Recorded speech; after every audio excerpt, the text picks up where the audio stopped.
Então seja bem-vindo ao primeiro Think Tank de 2024. O Think Tank é um programa aqui do canal Cor do Dinheiro, onde nós fazemos análise semanal do ponto de vista económico e político. Também semanalmente estão comigo o Jorge Marrão à minha direita e o Joaquim Aguiar à minha esquerda. Ora, antes de irmos ao programa de hoje, quero só recordar que a Cor do Dinheiro com o canal tem uma parceria com a Prozis e que este programa ainda tem ajuda à produção do grupo Sendis Alidata. Ora, o que é que temos para si hoje? Muito simples. O discurso de Ano Novo do Sr. Presidente da República. Marcelo enviou recados para todos os lados, mas houve um pormenor, ou se quiser por maior, que ficou à vista. E esse por maior foi a fragilidade do Sr. Presidente da República. É isso que vamos analisar hoje? Foi mesmo assim? E já agora, quais são as consequências? E se é que Marcelo pode dar a volta ao texto até às eleições de 10 de março deste ano? Joaquim Aguiar, também ficou com essa ideia de que Marcelo está fragilizado? Está, ele mandou recados para todos, menos para ele próprio. E o problema é mesmo esse, é que foi ele que criou este tipo de abismo em que caiu. E, portanto, agora não é fácil conseguir recuperá-lo. Vamos lá ver o que é que foi essa queda no abismo. Quando, em 2015, o presidente Marcelo Rebelo de Sousa quis pacificar a sociedade, criando uma fórmula nova que era a coligação de palácios, Palácio de São Bento e Palácio de Belém. E o Palácio de Belém. Esqueceu o que era a natureza do Partido Socialista e de António Costa, que obviamente não iam ficar presos de uma coligação de palácios quando a sua estratégia é sempre partido charneira, isto é, aquele que sobrevive às várias crises que acontecerem. Porque estará sempre ele na posição de dizer ou governam com o PS ou não governam. E, de facto, o que se verifica agora é que quando António Costa fechou a porta do Palácio de Belém, que dava para São Bento, o presidente não tem nada para propor, porque a única coisa que pode fazer é lamentar não ter atuado quando ainda o podia fazer. E esse momento foi o da tomada de posse do governo do Partido Socialista, aliado à esquerda, aos partidos que lhe deram o apoio parlamentar para que o governo pudesse seguir em frente. Acontece é que o governo não seguiu em frente, só seguiu para o lado. E seguiu para o lado porquê? Porque não cresceu a economia, não aumentou a produtividade, não resolveu o problema do Serviço Nacional de Saúde no seu financiamento e no fornecimento de médicos preparados que pudessem fazer a transição para uma nova época. E, portanto, o Dr. Marcelo Rebelo de Sousa parecia estar num daqueles concursos de saltos de sacos de batatas, em que se pula de um lado para o outro até tropeçar e ficar de patas para o ar como uma barata preta. Joaquim veio inspirado no novo ano, que era... Não. Está imparável. Estive a ver a intervenção do Presidente e, de facto, o que me parecia era uma barata tonta de patas para o ar. Porquê é que isto aconteceu assim? Não é que Marcelo Rebelo de Sousa seja ingênuo e não tenha percebido que isso ia acontecer assim. Joaquim, eu tenho feito essa pergunta. Então, mas se ele sabia... Porque repara uma coisa, Marcelo anda na política desde garoto, não é? Certo. E depois de 25 de abril ainda saltou uns telhados em Évora, não é? Que toda a gente sabe, a propósito de umas escaramuças com o Partido Comunista Português. Mas Marcelo Rebelo de Sousa tem experiência destas coisas. Ele devia saber que não podia andar com aqueles rapazes ao colo, que quando deixasse-lhes fazer desinteressar, iam dar um pontapé no traseiro, como é que está a acontecer. Como é que ele cai nisto? Não só deram um pontapé no traseiro, como deram uma mordidela naquelas fundas. E, portanto, Marcelo não tem de se queixar que não seja dele próprio, porque leu mal a correlação de forças, pensou que o António Costa era autónomo em relação às forças interiores do Partido Socialista e verifica agora que o Partido Socialista continua a funcionar como sempre funcionou na história de Portugal. Participa na formação de crises políticas para depois aparecer a dizer ou resolvem a crise como nós dizemos ou não há governo possível. Essa já foi a posição do Partido Republicano durante a Primeira República e que justificou uma animosidade da sociedade portuguesa em relação ao Partido Socialista como nunca mais se verificou com nenhum outro partido, nem mesmo com o Partido Comunista. Ora, porquê essa animosidade dos tempos da Primeira República? Porque, por mais que se quisesse convencer os socialistas a participarem na governação do país, mais se tornava evidente que isso nunca aconteceria porque os socialistas consideravam que não precisavam dos outros partidos para isso. E não precisavam porquê? Porque ou se governa com o Partido Socialista ou não há governo possível. É este tipo de situação que nós estamos a repetir agora, mas, ao contrário do que aconteceu em 1926, agora não há militares. E, portanto, para uma situação de impasse, não há forças armadas que possam intervir em função da inexistência de alternativa dentro do sistema democrático. Joaquim, deixa-me ir ao Jorge Marrão para ver se ele está tão inspirado quanto o Joaquim em 2024. Jorge, a mesma pergunta para ti. Mas antes de mais quero desejar um bom ano a vocês e também a todos os ouvintes. E a toda a malta que está a ver, exatamente. Esquecemos de, eu peço desculpas, esquecemos de começar por aí. Que bem merecemos.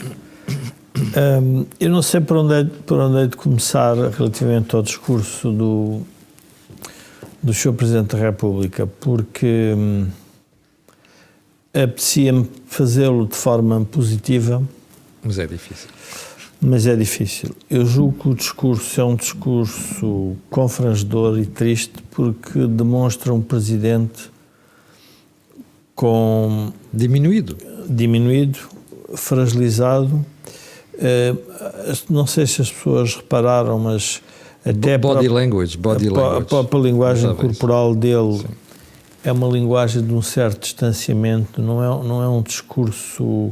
E faltou chama. Voltado para a frente. É um discurso quase numa lógica de comentador, eu avisei disto, avisei daquilo e afinal tinha razão, mas o que está por trás daquele cenário todo É um presidente isolado, é um presidente que, como alguém me dizia, não sobre o presidente, mas sobre as pessoas, ele deve ter tido uma surpresa muito grande com António Costa. Nunca pensou que o António Costa tivesse lido Maquiavel trás para a frente e frente para trás, da esquerda para a direita e da direita para a esquerda, e que o usou de forma muito hábil e muito arguta, e portanto julgo que o Presidente também está surpreendido com isso. De alguma forma é verdade que ele pode ter cavado uma parte da sua sepultura, mas ele nunca pensou que chegasse ao ponto que nós assistimos. Mas, Jorge, em política é assim. Não há amigos em política. A primeira oportunidade, alguém mata alguém. Isto é assim desde a antiguidade. Mas o que é que faltou a Marcelo perceber nesta história? Ele não leu Sun Tzu? A Margaret Thatcher, quando escreveu uns textos, dedicou um texto ao marido. O marido, ao que parece, era um homem que gostava muito de beber durante os jantares oficiais e depois tinha uma dificuldade em levantar-se. E ela ajudava a levantar-se, mas ela tinha um grande respeito, porque no fundo foi o companheiro da vida dela, e que o marido tinha sido jogador de rugby, que lhe ensinou que é preciso ter ambição para ganhar, mas é preciso ter caráter para saber ganhar. Pois. E que ela tinha seguido essa máxima na política. Mas ela tinha caráter para saber ganhar, e mostrou isso várias vezes. E o caráter na política, eu julgo que hoje fica revelado aos portugueses que o problema, para além, não é só um problema ideológico, é um problema de competência, mas também é um problema de caráter das personalidades que estão envolvidas na política. E nós isso temos que o admitir, porque estes golpes palacianos, que depois já não são palacianos, são populares e populistas, no bom e no mau sentido, todos estes golpes, eu julgo que as pessoas se apercebem que houve ali eu estava-me a recordar, havia quase que uma euforia adolescente entre António Costa e Marcelo Rebelo de Sousa, na resolução daquelas grandes crises. Parecia que estavam na faculdade COVID, de Direitos. Exatamente, portanto que eram companhões de route de um romantismo de Abril, e que portanto eu até julgo que psicologicamente eles deveriam estar a viver aqueles momentos eufóricos da sua juventude, na formação da democracia. Tinham chegado onde tinham chegado, um a presidente, outro a primeiro-ministro, e que parecia que isto tudo era um mar de rosas e que não tinham um país para gerir, uma data de problemas para resolver. E portanto eu julgo que são os dois derrotados, de alguma forma. António Costa disfarça mais, mas António Costa é um verdadeiro derrotado. Mas António Costa tem uma grande experiência e, sobretudo, lábia para fazer isso. Camilo, o que está a passar hoje na imprensa portuguesa em relação ao escrutínio do que foi o governo de António Costa nos últimos 8 anos é a demonstração de que o PS está derrotado na substância. Na forma, continua a bracejar, continua a esbracejar, continuam a demonstrar força, mas qualquer cidadão percebe que há qualquer coisa de errado no regime e é que nos trouxe até aqui. E, portanto, é isso que nós vamos, e nessa parte é a parte que eu acho que é positiva do Presidente, que é quando ele refere que o Presidente, ele é um momento, eu por acaso gostava de ouvir o Joaquim sobre isso, porque o Joaquim deve-se lembrar melhor da história. Há um momento em que o Presidente faz uma ligação que me deixou, não é preocupado, atento, mas surpreendido.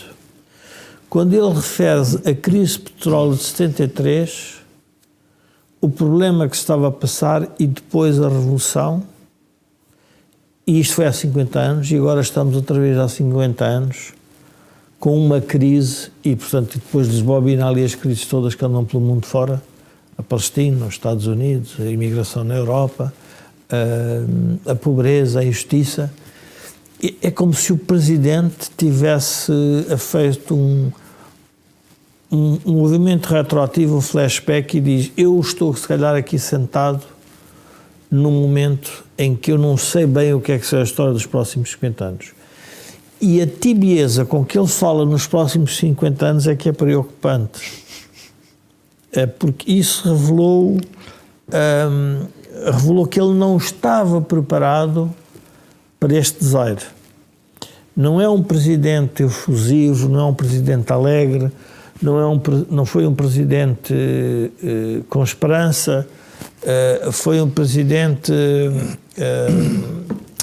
retratista, ou seja, retratou o país, retratou, mas faltou-lhe vontade reformadora. Agora, onde é que o Presidente julga que tem que fazer o seu meia-culpa? O Presidente, durante muito tempo, produziu na imprensa portuguesa muitas dúvidas sobre o papel da oposição e sobre a qualidade da oposição. Era na altura em que parece que iríamos ter o PS a governar eternamente o país. Ou seja, o país existe por causa do PS. No fundo é assim que o PS se concebe e, portanto, o país existe dado o PS e, portanto, se não for o PS no governo, então este país não é um país que seja um país democrático, governável, porque está sempre uma força ou neoliberal, ou de extrema-direita, ou direitista, ou nacionalista, ou, enfim, arranjam sempre um epíteto qualquer para justificar que não é o certo. E depois, como tem sempre o conúbio com a extrema-esquerda, com o Partido Comunista, e o Partido Comunista e o Bloco é também surpreendente, porque o Partido Comunista e o Bloco, que são muito mais marcados ideologicamente, agarram-se ao PS para que a direita não governe. Que é uma coisa estranha, ou seja, sabendo que o PS, quando está no governo e quando tem o poder, faz o que sempre fez. Uhum. E o que é estranho é estes dois partidos agarrarem-se naquela lógica de, afinal, eu terei sempre um grande inimigo. E o inimigo não é quem governa mal o país. O inimigo é quem é de direita. Ora, nós, olhando para o que é a política no mundo, hoje a esquerda-direita continuará a existir o tema da esquerda-direita, mas há temas muito mais complexos, cuja linha de demarcação entre a esquerda e a direita é um bocadinho mais difícil de fazer. E, portanto, nós precisamos, para os momentos atuais, de políticos que queiram ter coragem para mobilizar as pessoas para as mudanças e para os novos problemas que a sociedade tem. Vamos, por exemplo, ao problema da imigração. Nós todos percebemos que uma sociedade envelhecida não se desenvolve com a imigração. Também sabemos todos que a imigração sem controlo também gera problemas. Então não vamos pôr numa situação extrema em que ninguém pode falar com ninguém, porque um diz, cuidado, é preciso ter atenção como é que recebemos imigrantes. Outro, não faz isso, não se pode falar nisso, porque isso é uma ofensa global aos direitos humanos. E nós percebemos que o imigrante... Jorge, os dois partidos principais estão a fazer isso, tanto o Partido Socialista como o PSD.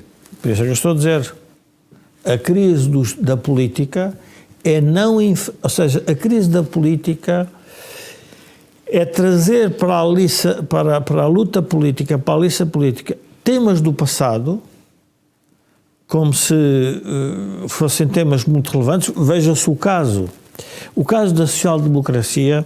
Eu não vou revelar nada de especial, porque não vou mencionar a pessoa, mas um alto dirigente político português uma vez disse-me em privado que era preciso muito cuidado de utilizar hoje em dia a palavra social-democracia. Porquê? Porque a social-democracia, como nós a conhecemos, estava tecnicamente falida. Okay. Uns países com mais de 100% de dívida têm que ter muito cuidado quando falam em social-democracia, porque o que há para distribuir é dívida. E, portanto, não se fala em social-democracia. É melhor falar noutras coisas quaisquer, agora não se fala em social-democracia. E esse é o debate, por exemplo, de um jovem turco, Pedro Nuno Santos, que vem falar na social-democracia, ele nem percebe bem porque é que se fomos sociais-democratas e a dificuldade que hoje é ser social-democrata com as contas que o país tem e que os países têm. Mas isto para dizer o quê? Que essa luta política parece que ficou marcada no tempo.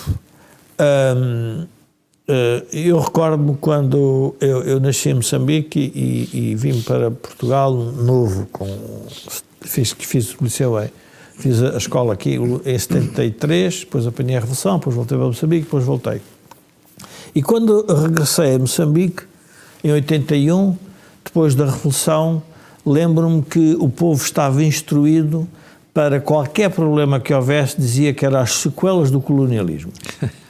Qualquer coisa que se passasse, o problema era o colonialismo. Mas olha, não mudou, porque a teoria woke hoje em dia também fala disso. Mas Camilo, mas nós, ao fim de 50 anos, ainda falamos nas sequelas do Estado Novo. Pois. E as pessoas já não percebem, já não têm ligação a esse tempo, já estão muito distantes e, portanto, só em jantares de família com os mais velhos é que se pode falar nisso.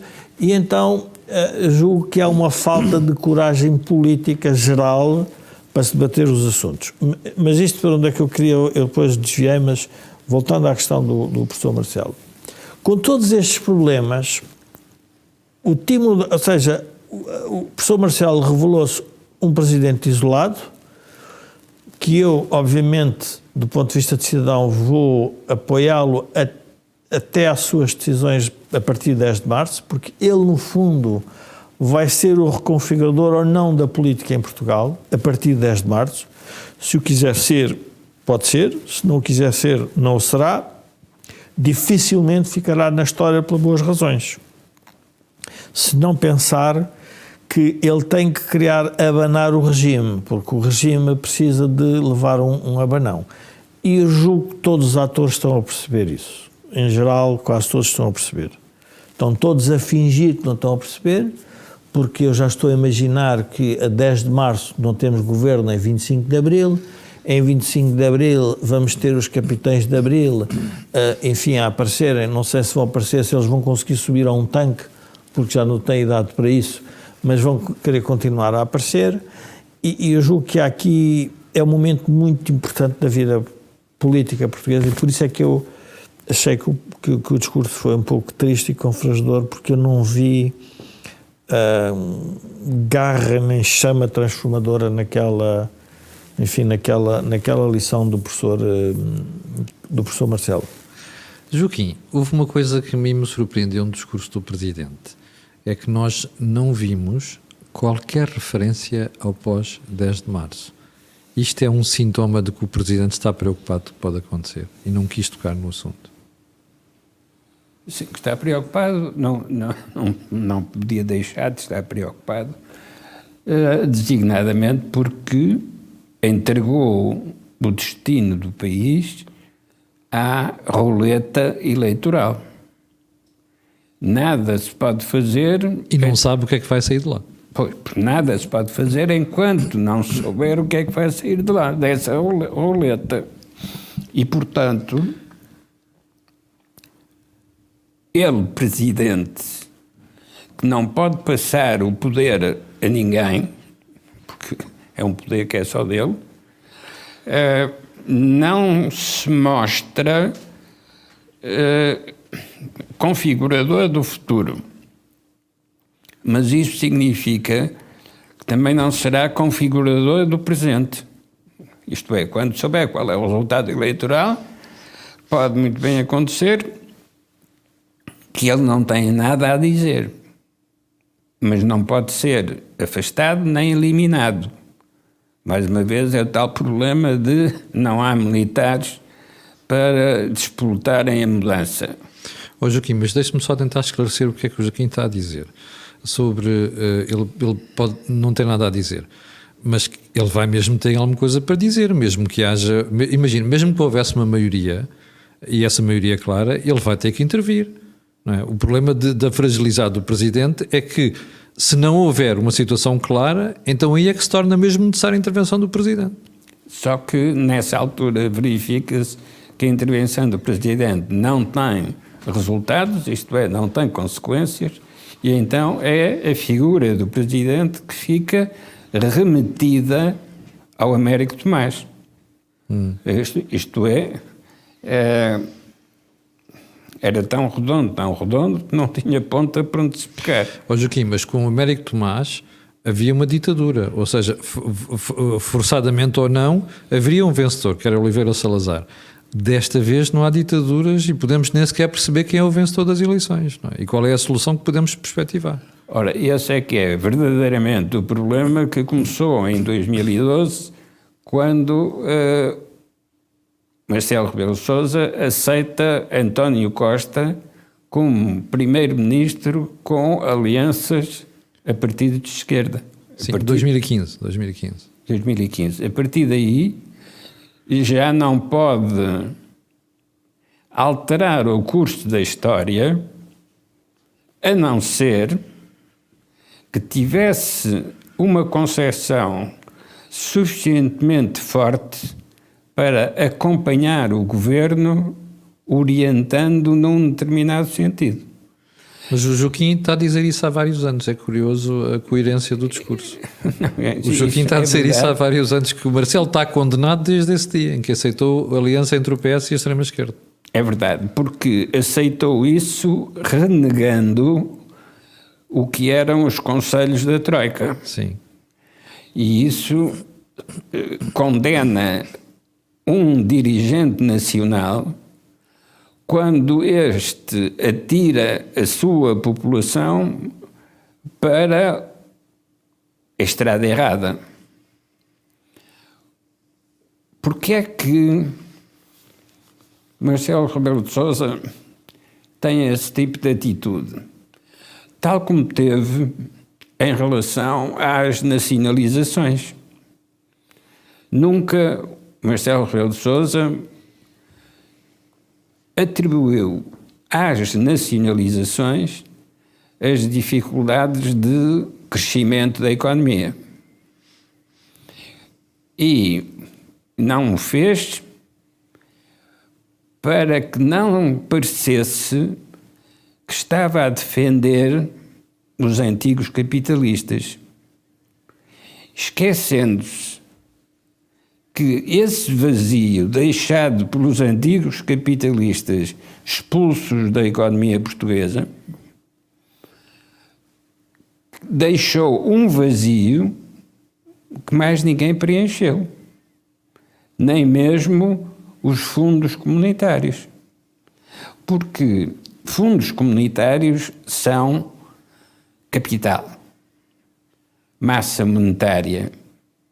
É preciso que utilize essa semente para produzir valor e agricultura no terreno que está disponível. Como não o fez, nós no fundo ficamos com uma parte da história sem protagonistas. Isto é, o vazio deixado pelo capital que foi nacionalizado não tem protagonista, porque ninguém refere para onde é que foi esse capital nacionalizado. Claro que se pode dizer, bom, mas já eram empresas falidas. É possível, mas também as empresas falidas têm de ser resolvidas. E a resolução significa que alguém apresenta a análise das contas. Ora, ninguém apresentou. E isso significa que há fatores de crise que estão em atividade, mas a que ninguém se refere. Um deles vai ser o envelhecimento demográfico, porque o envelhecimento demográfico vai pôr em causa todo o financiamento do Estado Social. E como ninguém quer falar disso, quando lá chegarmos, é na atitude de catástrofe. É um bocado como está a acontecer no Serviço Nacional de Saúde com o entupimento e a referência a que se está a fazer medicina de catástrofe. Não, é medicina de catástrofe porque se provocou a catástrofe. A medicina é a mesma. Ou seja, o caos foi provocado. Pois, ora bom, é esse tipo de passagem da responsabilidade que caracteriza a eficácia política do Partido Socialista. Nunca são culpados. Os culpados são sempre outros. Ou os do passado, ou no presente, aqueles que não seguem as indicações do poder político. Joaquim, deixa-me só, seguindo aquilo que o Joaquim está a dizer, nunca são culpados. Eu lembro de uma passagem do discurso do Presidente da República em que ele diz assim, aliás, dá a entender, bom, repara, a crise não fui eu que a provoquei, isto foi provocado pela demissão do Primeiro-Ministro. Em condições normais, os portugueses olhariam para isto de forma diferente do que estão a olhar neste momento. Ou seja, o Presidente diz aquilo, mas a retórica do Partido Socialista parece funcionar, porque, entretanto, as sondagens parecem dar maioria ao Partido Socialista. Onde é que eu quero chegar? Se o Presidente não estivesse tão fragilizado, ele, ao dizer uma coisa destas, ressoaria de forma diferente na cabeça dos portugueses? Sim, mas é que ele disse uma outra coisa parecida num assunto completamente diferente, mas que ele enfrentou da mesma maneira, que é o assunto do filho. Sim. Quando ele diz, não sou eu que tenho que falar, é o meu filho, o filho é que tem que falar, está a sacudir a água do capote, mas a fugir à responsabilidade da denúncia, mesmo que seja do seu filho. E como disfarça dizendo outros terão de falar, esquece que um Presidente da República é Presidente a tempo inteiro. Portanto, não pode dizer outros falarão. Não, ele é que tem de falar. Mas neste aspecto nós não estamos a ser demasiado severos. Porquê? Fazendo aqui um parênteses. Porque imagino que o filho, Nuno Rebelo de Sousa, tinha feito aquelas reuniões sem o pai saber. Ou seja, sem o Presidente da República saber.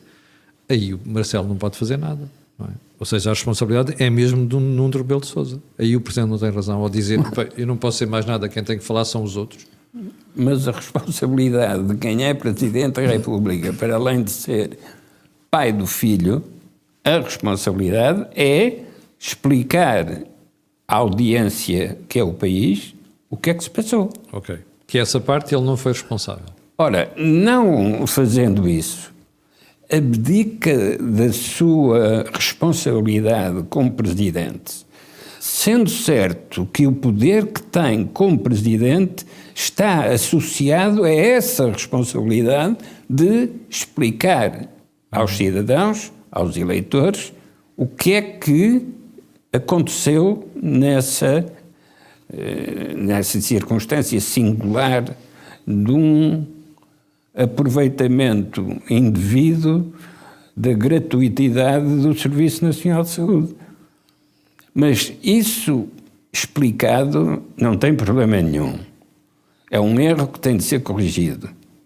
Mas, se não é explicado, então a sensação de que o regime político não se consegue assumir como responsável das suas próprias decisões destrói o próprio sistema político.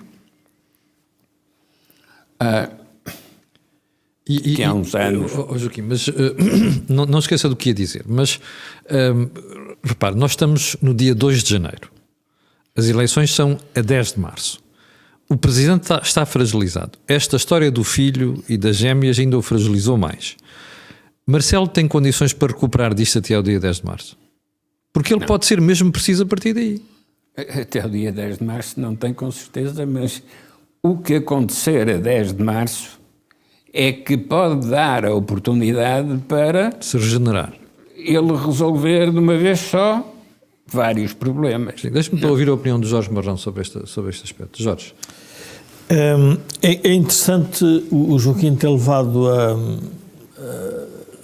a conversa para a questão do tema pessoal do professor Marcelo com o filho. O que nós devíamos estar a discutir neste regime deveria ser como a destruição do monopólio do PS sobre a política. Mas o que o PS conseguiu fazer com esta campanha foi distrair e fragilizar o Presidente, porque sabia, e também quer fragilizar o Ministério Público, porque o que nós temos que discutir é realmente a destruição do monopólio do PS na política. Claramente. Pronto. Como o Presidente, por diversas ordens de razão, eu acho que do ponto de vista político também há algumas, mas também da sua natureza pessoal, impediu, fez uma autocensura, portanto o Presidente, quando faz o discurso em que já não tem a aclamação e a unanimidade do povo. Julgo que o professor Marcelo aprendeu com esta crise uma outra coisa, que alguém também me referiu, que é, nós às vezes só conhecemos as pessoas muito tarde. Eu acho que este Presidente conheceu a imprensa portuguesa e a comunicação social portuguesa também muito tarde. Jorge, não digas isso. Ele é um homem que viveu toda a sua vida. Mas ele sabe das chacanices que se fazem na comunicação social. Camilo, mas pensou que estava acima disso. Pois, pronto, esse foi o erro que o matou. Mas este monopólio da política é como se... E por isso é que nós temos que denunciar esta questão, porque isto é contra a liberdade de Abril. A liberdade de Abril, nós para chegarmos aqui estivemos perto de uma guerra civil, estivemos muito perto sob a interpretação do que era o espírito de Abril, e temos um conjunto de pessoas que acha que no fundo é uma que eles chamam uma igreja de Abril, que acha que eles é que têm a interpretação hermenêutica de Abril, é uma Bíblia. E tens outro grupo ainda, que é gente moderada, que tinha a obrigação de ter denunciado isto e fez uma figura péssima agora do 25 de novembro. Claro. Fazendo de conta que até aquilo não é um fato importante na história recente do país. Exatamente. Portanto, o que nós temos é que denunciar este caminho para a falta de liberdade. Porque este é um caminho de falta de liberdade. É um partido que se concebe que o país não pode ser governado sem ele e que tem as instituições capturadas ou autocensuradas ou fragilizadas ou controladas ou manipuladas ou tudo o que se quer dizer, mas que na prática não permite denunciar e escrutinar aquilo que está mal. Portanto, nós temos um problema então no regime muito sério. E é esse problema que devíamos discutir e não a figura do Presidente.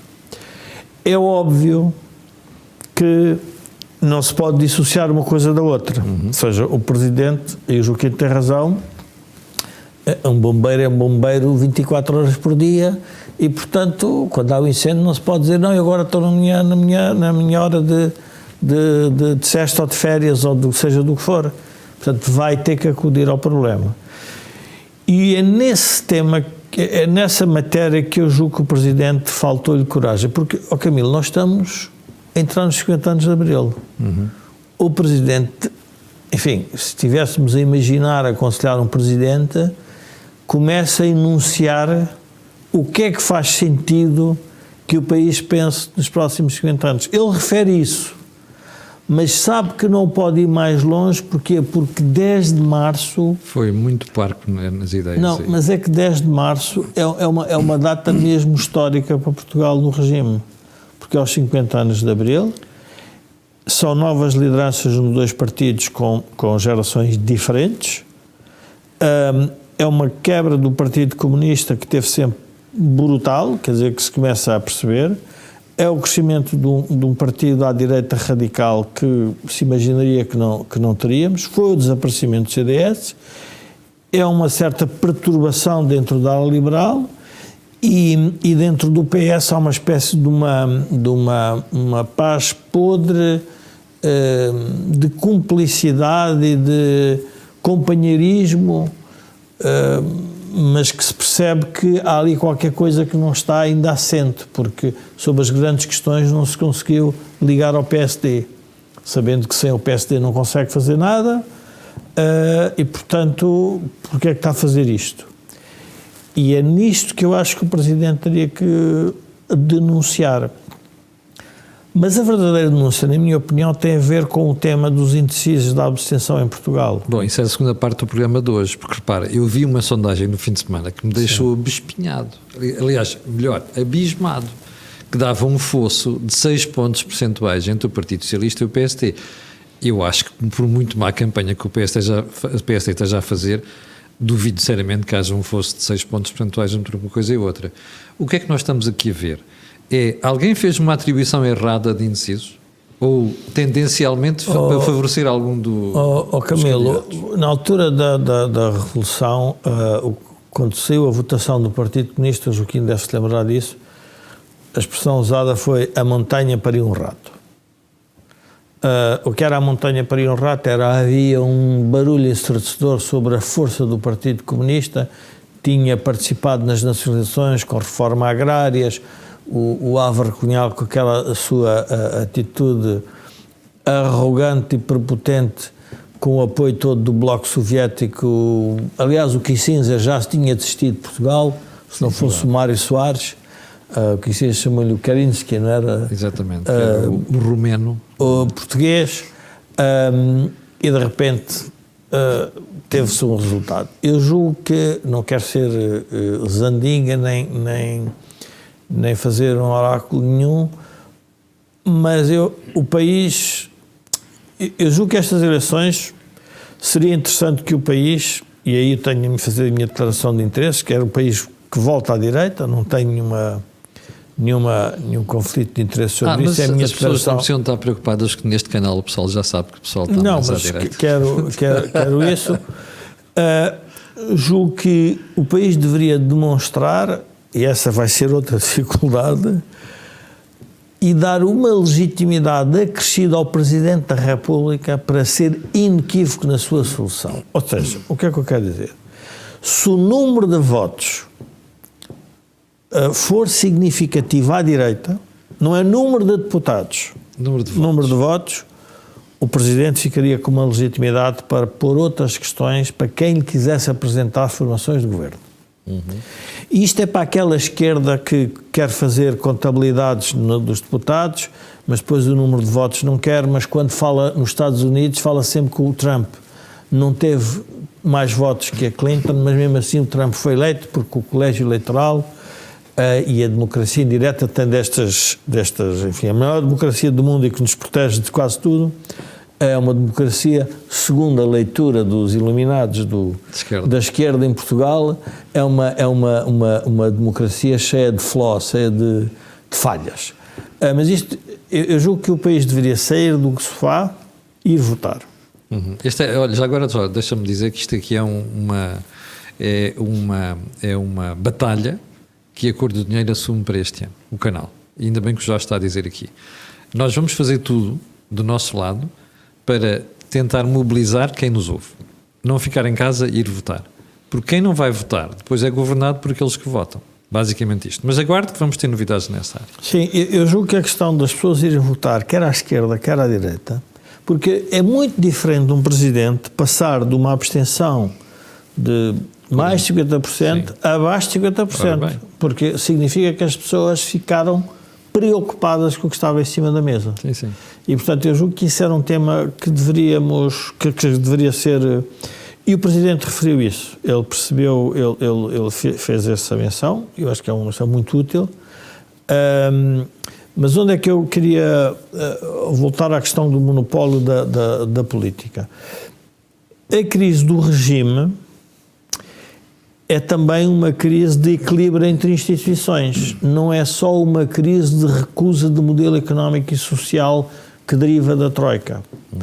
É uma crise em que o PS fez uma coisa que, vamos ver, a recusa do programa da Troika originou uma crise do regime. Porquê? Porque o que se não quer aceitar, E eu julgo que o Presidente aí teve bem quando diz, não se esqueçam que o povo é que mais ordena. Ou seja, o Presidente teve que dizer que aceitou a demissão de um Primeiro-Ministro que lhe apresenta e que depois vai para a praça pública a dizer que não devia ter sido demitido. Que é uma coisa estranhíssima. E, portanto, o grave desta crise é que não é uma crise em dizer eu não gosto dos liberais nem do neoliberalismo. Eu, afinal, não gosto da maneira como as instituições estão a funcionar. É o que estão a querer dizer. Quando o Presidente da Assembleia da República ataca o Ministério Público da forma como ataca o Presidente da República da forma como atacam, implicitamente, uma coisa são os comentadores dizerem o que têm a dizer, cada um de nós. Outra coisa são os agentes políticos que eles próprios fazem política em que sabem que ao fazer isso não é a mesma coisa o debate que se fazia em Portugal, e esse não era uma crise de regime, essa era a formação do regime, que é as pessoas que eram contra o Conselho da Revolução, o caso do Sá Carneiro, como se tiravam os militares da política. Isso era uma luta de formação de um regime. Eu era miúdo, mas também era contra o Conselho da Revolução. Não, está bem, Camilo, mas era a formação do regime. Tínhamos sido um regime, íamos para o outro, não havia crise de regime. Nós já temos 50 anos deste regime, já passámos vários presidentes, já passámos por várias formulações, já tivemos vários presidentes do Supremo Tribunal, já tivemos mais procuradores, e de repente está tudo mal, então a crise é do regime. A pergunta é, então e quem é que criou a crise do regime? E aí o Presidente não pode falar. Pois, porque é corresponsável. Não é porque é que ele é corresponsável, porque ele próprio é um equilíbrio do regime. E se ele falar, se ele tomar partido nisso, de forma habilidosa... Não. Eu discordo de ti. Eu acho que ele não é apenas parte do problema. Não, ele é corresponsável, Jorge, porque como disse o Joaquim, em 2015, ele não tinha de ter aceito a aliança entre o PS e a esquerda. E foi solidário com ela e, portanto, é responsável pelo desastre que está a acontecer. Nesse aspecto eu digo que ele é corresponsável. Eu se tivesse que atribuir a responsabilidades, eu na altura, enfim, já não está entre nós, falei com um cito amigo João Salgueiro, que era... Eu achei muito estranho o Presidente Cavaco Silva ter aceito aquela formulação. Sim. Portanto, Marcelo Rebelo de Sousa recebe a geringonça. É verdade. Portanto, não... Mas não exige um acordo escrito? Está bem, mas recebeu a geringonça e, portanto, fez no fundo, fez uma espécie de evolução na continuidade. Voltando ao marcelismo. Marcelo Caetano fez uma evolução na continuidade. Eu aí não o responsabilizo. O que eu responsabilizo, o que eu posso atribuir alguma responsabilidade, é ele não ter percebido que a forma como estava a ligar ao PS e a forma como estava a criar vazio na oposição, coisa que quer Cavaco Silva, quer Mário Soares, mas mais Mário Soares fazia isto de uma forma, enfim, muito mais explícita, o direito à indignação, ouvir as pessoas sobre o que estava a passar. Presidências abertas. Portanto, era uma forma de fazer o governo tremer. Mas isso era a interpretação que ele fazia da Constituição e dos equilíbrios de poder. E ninguém, enfim, pode-se acusar de ter sido excessivo, ter sido interventivo, mas foi a interpretação que ele fez. O professor Marcelo fez uma interpretação diferente. O professor Marcelo fez uma interpretação, eu acho que há uma coisa que o marca, que é a descrispação. Ou seja, a descrispação Jorge, é uma ideia... Nós precisamos de 8 anos de descrispação. Pelo amor de Deus. Não, mas eu perceberia isso no primeiro ano do Presidente, não 8 anos. Mas, Camilo, eu agora não sou biógrafo, nem tenho essa pretensão, mas se eu tivesse que interpretar o professor Marcelo, na minha opinião, e que também é uma figura presidencial, e por isso ele é um presidente, nesse sentido é um presidente, ele quer ser uma espécie de uma união nacional na democracia. Ou seja, ele consegue articular todos os interesses. Isso é uma boa definição. Ou seja, e portanto, ele tem essa tradição da nação, ele é uma pessoa que vive a nação, até a forma como ele faz a presidência em relação às colónias, às ex-colónias, é uma coisa fantástica nessa matéria, portanto ele consegue fazer esse equilíbrio, essa ponte entre um país colonialista e um país que deixou de ser colonialista e consegue fazer essa ligação com muita habilidade e que é obviamente aceito por todos os países, as ex-colónias, mas no regime português ele vê-se nessa posição, e essa posição é uma posição que é totalmente contrária a como se faz hoje a política, que é uma política de polarização, eu diria estapafúrdia, quer dizer, os partidos do centro, os partidos, diria moderados, o PS, o PSD, sobre um conjunto de matérias não se consegue entender de maneira nenhuma. Para qualquer pessoa que está de fora diz, mas isto faz algum sentido para coisas tão estratégicas para o país? Mas foi o que aconteceu. E isso tem tudo a ver também, é uma parte que isto agora resulta, é da Troika, porque a Troika obrigava-nos a fazer essa reflexão, nós não a quisemos fazer, o PS não quis fazer, o PSD também, de alguma forma, fê-la, mas fez-se da forma errada, e agora estamos numa crise de regime. É a minha modesta opinião sobre isto. Esta questão das sondagens, que eu estava a referir há bocadinho, no fim de semana aparece uma sondagem com 6 pontos de diferença entre o PS e o PSD. Nós estamos, nesta altura do campeonato, já a começar a forjar números. Ou se quiser, já não digo forjar, que é para não ser também chato com quem anda a fazer as sondagens, andamos a fazer uma interpretação muito própria daquilo que é a inclinação dos indecisos, que é para dar diferenças destas.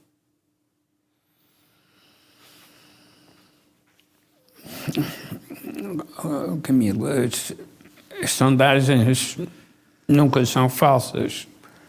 Podem ser mal interpretadas, mas ninguém falseia. Era a isso que eu me referia. Ninguém falseia os números. Sim, eu quero corrigir, não quero ser também desagradável por quem faz as sondagens, mas estava a referir a isto, exatamente o que o Joaquim está aqui a dizer. E, portanto, o que nós temos que fazer é, partindo do princípio que os autores das sondagens cumprem os protocolos, e penso que cumprem, até para a defesa deles e para não se enganarem a eles próprios, então, a partir daí, o problema é a interpretação. Por exemplo, a primeira maioria absoluta do PSD, Cavaco Silva, era detetável olhando para as sondagens. Porque isso acontece em 85, quando as últimas eleições tinham sido em 83, 2 anos antes. Sim, a crise foi em 82, sim. Então, o que é que os números das sondagens mostravam? Mostravam que, em relação às eleições anteriores, a diferença era tão acentuada que só se podia atribuir a um fator novo, e esse fator novo era o PRD, que tinha aparecido e estava a desaparecer. Ao desaparecer, teve efeitos muito pronunciados, ao ponto da maioria absoluta ao PSD. Se um mecanismo idêntico estiver em funcionamento com os abstencionistas, então a entrada de abstencionistas nas votações, não na abstenção, mas na votação propriamente dita, então vai ter efeitos muito acentuados do mesmo tipo. E, portanto, a luta junto dos abstencionistas para os atrair à votação é sempre uma necessidade democrática, mas também uma necessidade de mudança democrática dos resultados eleitorais. quem são os abstencionistas?